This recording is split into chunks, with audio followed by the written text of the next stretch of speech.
Sir నమస్తే sir. నమస్తే బాబు. Sir Andhra Pradesh నుంచి జగన్మోహన్ రెడ్డి గారు ఢిల్లీకి వెళ్ళి ఇక్కడ ధర్నా చేపట్టారు. ఆంధ్రప్రదేశ్ రాష్ట్రాల అంటే వాళ్ళ పార్టీ తరపున జరుగుతున్న అఘాయిత్యాల కోసం ఢిల్లీ వెళ్ళి ధర్నా చేస్తున్నారు. సో ధర్నాలో కార్యక్రమంలో భాగంగా అక్కడ ఉన్న అఖిలేష్ యాదవ్తో కూర్చొని ధర్నాలో పాల్గొన్నారు. అంటే కాంగ్రెస్తో ఏమన్నా సన్నద్ధాలు జరుపుతున్నారా, లేకపోతే ఆ కాంగ్రెస్లో అంతర్గతంగా వాళ్ళతో మాట్లాడి విలీనం చేద్దాం అనుకుంటున్నారా? ఒకవేళ అట్లా విలీనం చేయాల్సి వస్తే ఆంధ్రప్రదేశ్లో షర్మిల పరిస్థితి ఏంటి? What next? షర్మిల పరిస్థితి ఏమిటన్నది తర్వాత చెప్తాను.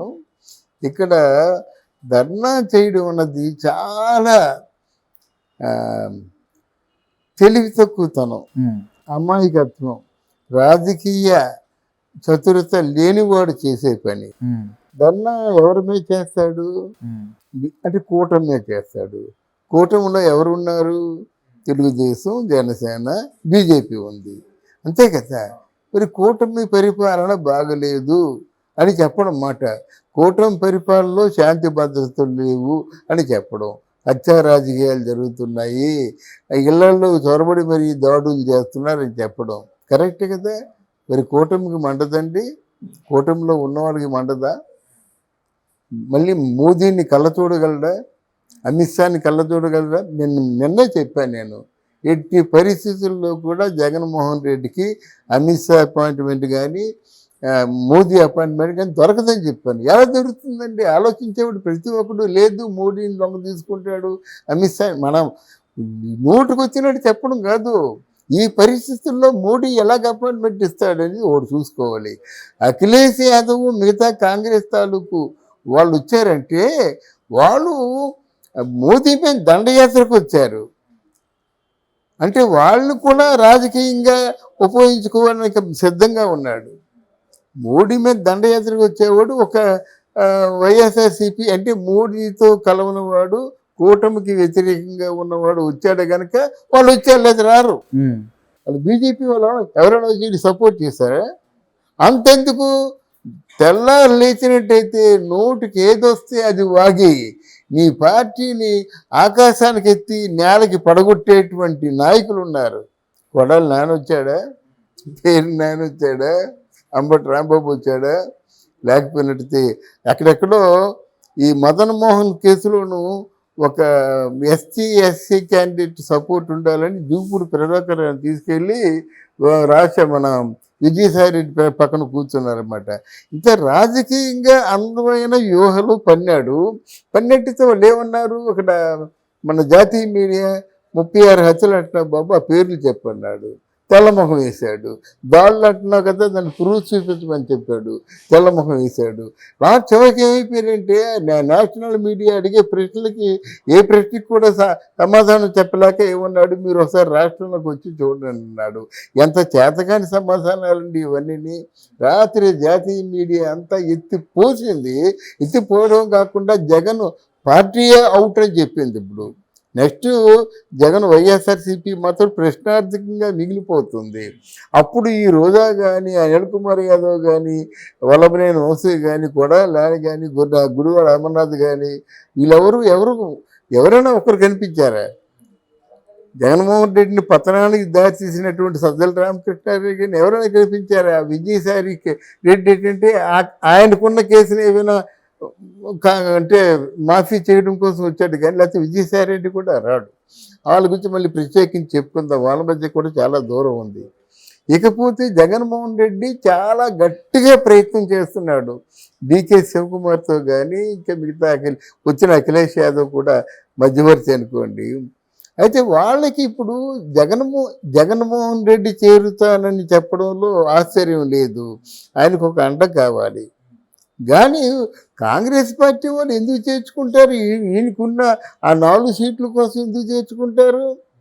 అంటే రాబోయే రోజుల్లో ఆంధ్రప్రదేశ్లో కాంగ్రెస్ పార్టీ పాగా వేయాలంటే జగన్మోహన్ రెడ్డిని తప్పించాలి అనే ఉద్దేశంతో కూడా జాయిన్ చేసుకోవచ్చు పార్టీలో.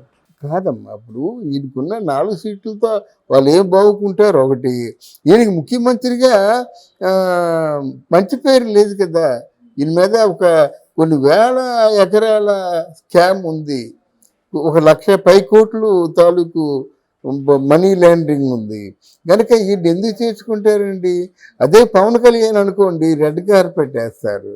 అంటే రాజకీయాల్లో ఎప్పుడు జనబలం ఉన్న నాయకుడికే విలువ ఉంటుంది. అంతేగాని మాట్లాడేవాడు కాదు. జగన్కి జనబడం లేదా? జగన్కి అంత జనబలం లేదని. జనబలం ఉంటే 86% ఓట్లు ఎందుకు వేస్తారు, ఎందుకు తిరస్కరిస్తారు? అంటే మిగతా 14% కదా దానికి జనబలం ఉన్నది.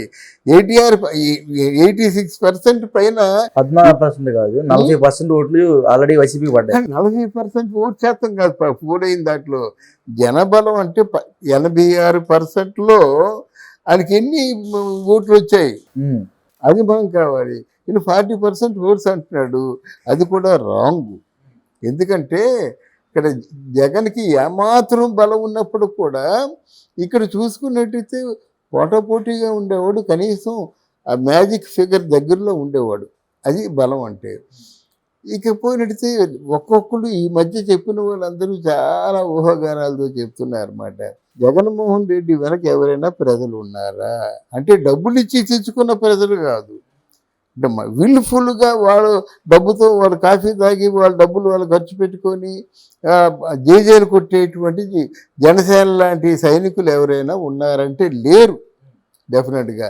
పైగా జగన్మోహన్ రెడ్డి కానీ సంబంధిత రాజకీయ నాయకులు కానీ ఇచ్చిన డబ్బులు తినేసే వాళ్ళు ఉన్నారు. అది అందువల్ల ఇట్లాంటి వ్యక్తికి ఎవరు రెడ్ కార్పెట్ వెల్కమ్ చెప్తారు, కనీసం రమ్మని చెప్తారు. ఇప్పుడు సోనియా గాంధీ అపాయింట్మెంట్ ఇస్తుందా? ఇవ్వదు. తర్వాత ఎవరో అధికార ప్రతినిధి ఉంటారు, వాళ్ళతో మాట్లాడే పరిస్థితి వస్తుంది. మాట్లాడితే ఇలా మాకు కుదరదని చెప్తారు. వాళ్ళు ఖచ్చితంగా కలిసే అవకాశాన్ని మాత్రం ఎవరని నేను చెప్తున్నాను. ఒకటి. రెండోది, ఆయన ఒక చిన్న ఫిట్టింగ్ పెట్టాడు. నేను మీతో కలిసినట్టయితే అక్కడ షర్మిల ఉండకూడదు, షర్మిలని పార్టీ అధ్యక్షురాలుగా తొలగించాలి అంటే వాళ్ళు బేరీ చేసుకుంటారు. షర్మిల గట్టి నాయకురాలు అవుతుందా, లేకపోతే జగన్మోహన్ రెడ్డి గట్టి నాయకుడు అవుతాడా అంటే జగన్మోహన్ రెడ్డి బయట ఉండే అవకాశాలు లేవు. అంటే ఇక్కడ ఎవరైనా సరే రాజకీయాల్లోకి వచ్చేసరికి క్యారెక్టర్ ముఖ్యమండి. ఇప్పుడు Jaganmohan Reddy has last his character.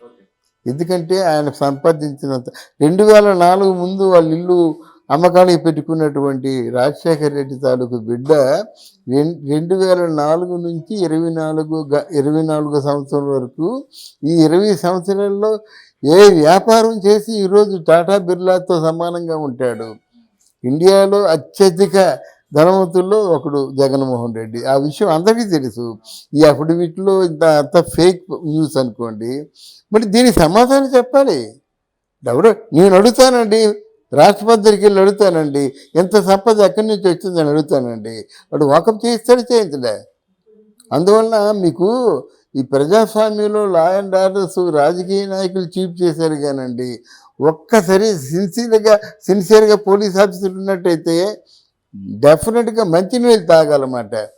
అదే ఒక మధుసూదన్ రెడ్డి అనేటువంటి మంచి జర్నలిస్ట్, పవర్ఫుల్ జర్నలిస్ట్, నేను వెళ్తానని చెప్పాడు అన్నమాట. అంటే ఆయన నేను వెళ్తానండి, వెళ్ళి అడుగుతానండి, అరెస్ట్ చేయరా అంటాడన్నమాట.